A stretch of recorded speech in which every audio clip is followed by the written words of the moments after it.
Hey, what's going on, everyone? How you guys doing today? My name is Matt Jarbo. This is $3 Theater, and I know what you're thinking right now. Is that headline accurate? Is Pirates of the Caribbean going to be getting rebooted with a female lead? And the answer to that is yeah, probably. At least according to the disinsider.com, which has been known to produce some accurate scoops. This is coming from Skylar Schuler, and this is a guy who actually knows some stuff, so I do actually believe this. But then the question becomes, do we need a Pirates of the Caribbean female-led reboot? And the answer to that is no, we don't need a reboot. I don't care if the next movie wants to be about a female lead, but still keep it in the continuity of the previous 5 films that we've seen. But let's find out more. So according to insider Daniel Rickman, the studio is in fact going down the reboot route. Now, Daniel, you have to understand here too, is again, he's a scoopster who hides everything behind a paywall. So keep that with a grain of sand, a grain of salt. It says here, they're currently looking for a female lead, and at the top of their list is Avengers Endgame and Jumanji: The Next Level star Karen Gillan. This is something that Skylar can confirm because he's heard rumblings of Gillan as early as last fall.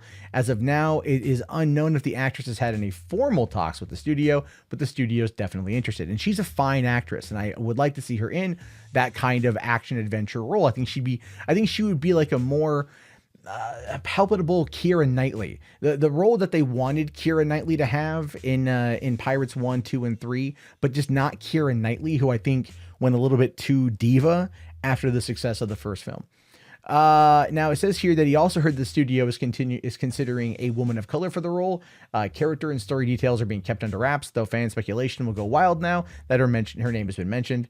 That's true. There's also a possibility that the film could be centered on Red, the popular female pirate featured in the Disney Parks attraction and is a meet and greet character. Okay, calling her popular, I think, is a bit of an overstatement.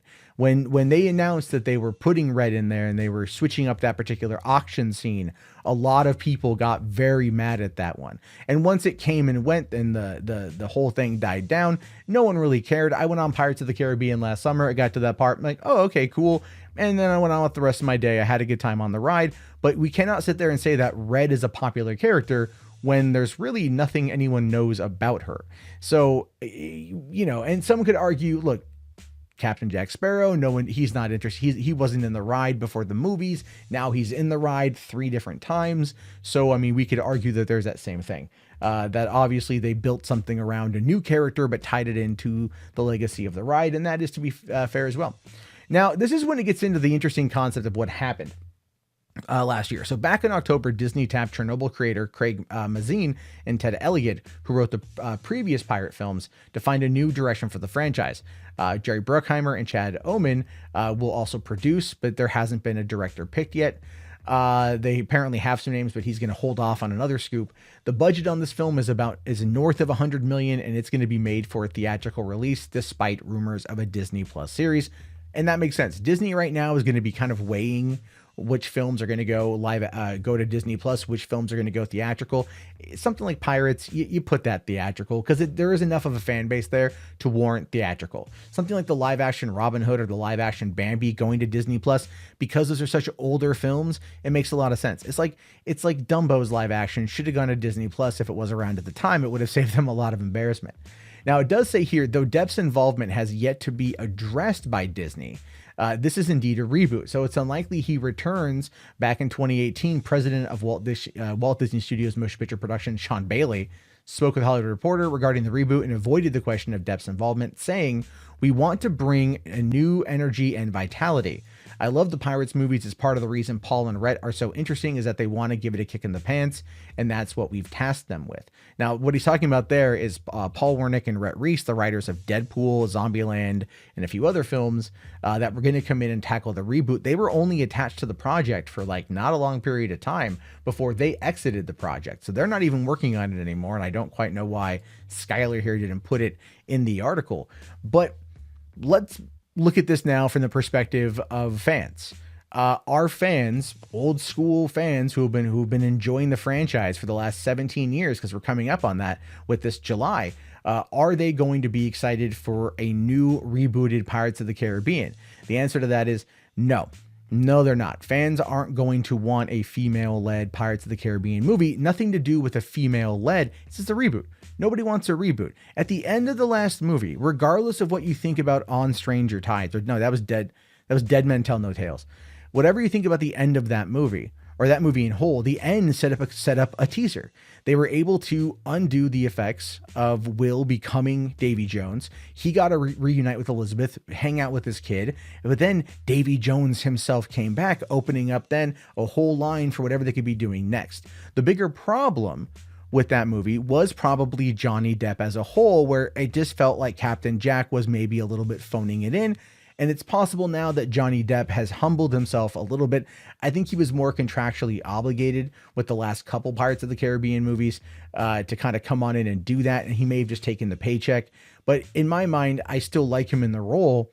But you're going to have a hard time having a Pirates of the Caribbean franchise without Captain Jack Sparrow. And to reboot it with a new lead and to not have Captain Jack as being one of the main characters is not going to work out well. The last movie had the one girl, I forget her name. She ended up being kind of like the female lead. She was like the Orlando Bloom to the, in this last movie. And it worked out quite well. They had good chemistry with each other. They worked out well together, and they could lead with that. They could take that character in another direction because they've already introduced her and everything else. And her and Will Turner's son, they've got together. So they could take that and expand off and franchise that out as a way. But is this going to end up destroying or hurting Johnny Depp's legacy? Well, kind of, if you want my honest opinion. If you followed anything involving the Amber Heard Johnny Depp drama, you know that it's complicated. It does look, quite frankly, that Amber did manufacture a lot of it in order to gain sympathy. And Disney has yet to actually address any of this kind of controversy, which may be why they want to do this reboot as a way to kind of like just edge past it with minimal blowback. But I don't think they realize that Pirates of the Caribbean, the popularity of Pirates of the Caribbean, is massively huge. I've asked friends of mine, like old school Pirates fans, do you plan on going to see another Pirates of the Caribbean movie without Johnny Depp? And the answer has been every single time, no, I'm not going to do it. I'm not going to go and see this movie at all. Now, some could argue, but the last couple films didn't do very well. And I would agree, they did less than they could have. But that also, I think, had to do with their release window. Both Pirates 4 and 5 were released, I want to say, around Memorial Day. And that, to me, was a big problem. Memorial Day has kind of been hit or miss for many, many, many years. So by putting those movies out then, it didn't really land. Johnny Depp doesn't really do well in the summer anymore. He did with Pirates in the summer, but that was... they maybe should go July or save it for the end of the year or something. Maybe October, something along those lines. Pick a new date.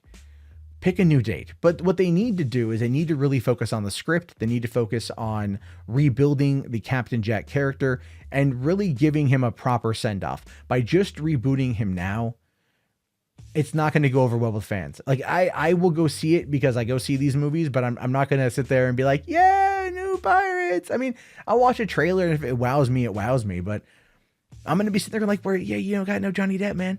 You ain't got no Captain Jack. And I mean, I've seen Pirates of the Caribbean, the first one, well over 65 times. I worked at a drive-in theater, that's why. And we had that movie playing for 11 weeks straight. I watched it a bunch. And I still to this day love that movie. I still to this day love Johnny Depp in that role. And I would rather the franchise die than them reboot it. Just saying. But I want to hear your thoughts. I want to hear your opinions on this one. Let me know down in the comments below. I look forward to them. I'll talk to you guys all later. Have yourself a great day. Thank you again for watching. Be sure to like, comment, subscribe, all that good, happy, fun stuff, and peace out.